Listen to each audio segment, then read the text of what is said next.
everybody, it's Michelle again, and I wanted to stay on my roll because I'm on a roll right now, and I wanted to do sort of a book haul video, but also, very importantly, an amendment to my last video, which was my November rewind. Please excuse me. I forgot a book that I read that I loved, and I couldn't believe that I actually forgot it, so I wanted to show you. Looking for Alaska by John Green. This book was so good. And I gave it a solid 4. Very close to 5, though. Maybe like a 4.5, actually, because it wasn't gripping, but that also wasn't the nature of the story. But in order for a book to get a 5 from me, I need to be, like, invested. And with this one, I was invested, but not quite that much. So, still, phenomenal book. John Green is fantastic. This is the first book I ever read by John Green, and this actually introduced me to John Green and Hank Green and the Nerd Fighters and DFTBA and all that fun stuff. So I'm officially a nerd fighter now. Love it. But this book, it really makes you think, and I love how mundane it is. It's thought-provoking, but it's about life in a college, and all these characters were people that I felt like I knew or that I hung out with. I felt like I was in the room for almost all of these scenes, experiencing what these characters were experiencing. So I really liked that. I like how the personalities were just obvious, and they were so immediately apparent, and there was development over the course of the book, but I didn't need anything really explained to me, which I really, really enjoyed. And plus, I mean, some of those esoteric questions that are asked in this book, like, you know, Pudge is looking for the great perhaps, and Alaska's always talking about how to get out of the labyrinth, and I think that those are very thought-provoking questions. Those are the questions that keep philosophers up at night, and I love that. So this book was fantastic, and I just thought I'd give it a shout-out because I think everybody should read John Green. This was just phenomenal, and I can't wait to read the rest of John Green's books. They're all on my 2013 reading list, so hopefully I'll get all of them finished. But now I wanted to go through some books that I have purchased recently. Some of the books in my last video, like the Sleeping Beauty book I bought recently, and Daughter of Smoke and Bone, and Between Shades of Grey, those are all newer books that I've purchased. But these are some different books that I wanted to go over. That are going to be on reading lists at one point, but who knows when I'm going to actually get to them. The first one is Atonement by Ian McEwan, and I've seen the movie once, I think, so I don't quite remember everything about it, but I've always saw this and just wanted to read the book. The book just seemed amazing to me, because remember, up until recently, I haven't really been much of a reader, and unfortunately, I would see a movie and then find out that it was based off of a book, so I'm kind of catching up in that respect. So Atonement is what I really want to be reading. It is kind of unfortunate, too, that I have a movie cover. Movie covers are not always the best, but fortunately, Keira Knightley is gorgeous, so I don't really care. But yeah, this is going to be something that I decide to read shortly, because it was such a good story. I just remember that. And the one thing that I do like about seeing movies or TV shows before I read a book is just the visuals.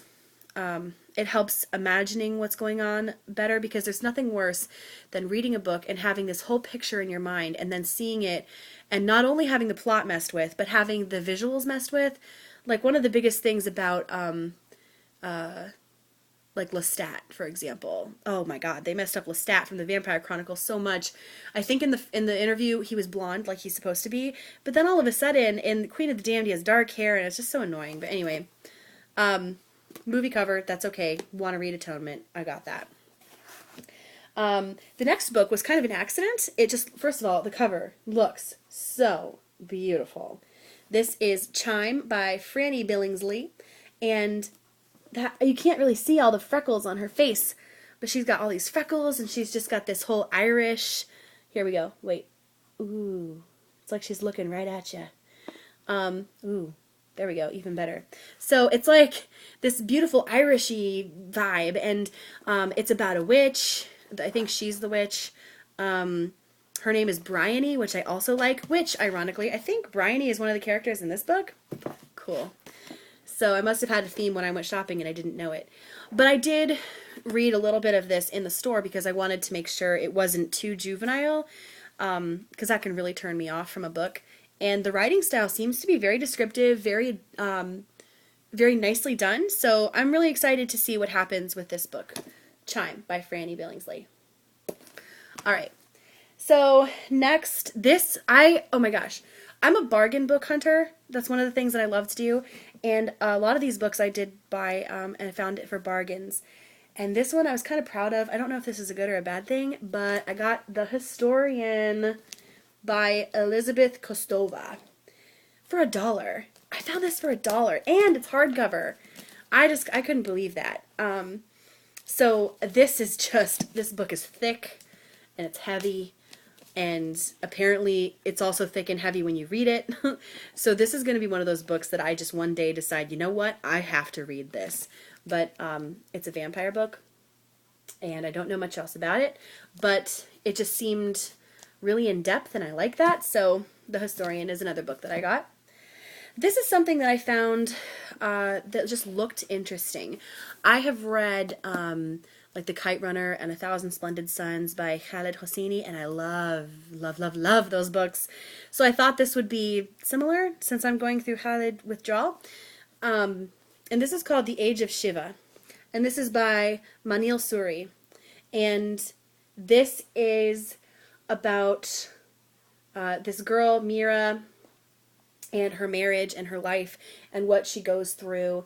And I guess her husband is like a drunk and all that. So there's a lot going on. It's like a coming of age sort of a tale, because she's 17 years old and married, and it tells you a lot about the culture and her life. It just seemed interesting. If you've read 1,000 Splendid Suns, I would assume it's something similar to that. Getting married at a young age and having to deal with a shitty marriage and then moving on from that. So it looks like it's an inspirational book. Hopefully everything works out for the best. I don't know. So that was another book that I got. This is a book that I bought at the same time that I purchased Between Shades of Grey. And this was also at the recommendation of Amanda Pearl 2 Books. And this is A Great and Terrible Beauty by Libba Bray.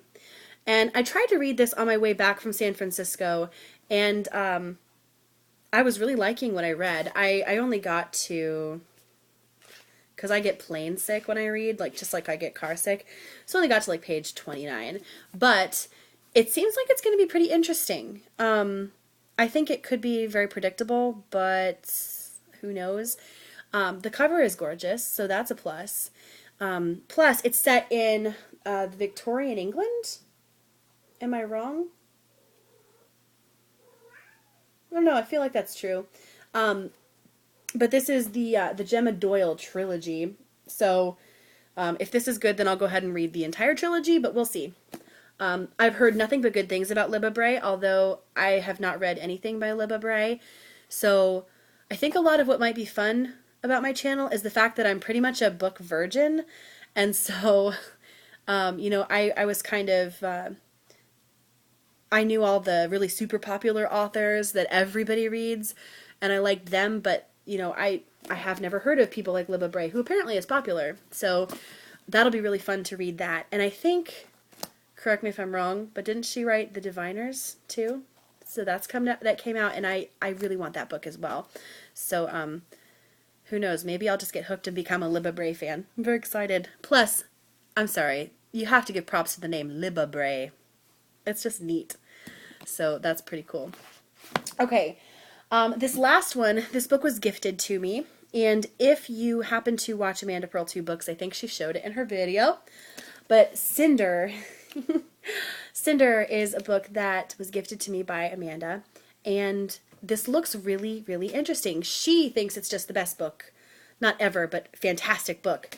And the cool thing about this book is...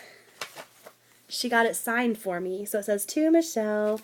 And that's really, really cool. It says, "To Michelle, may your fairy godmother always be on call." And it's by Marissa Meyer.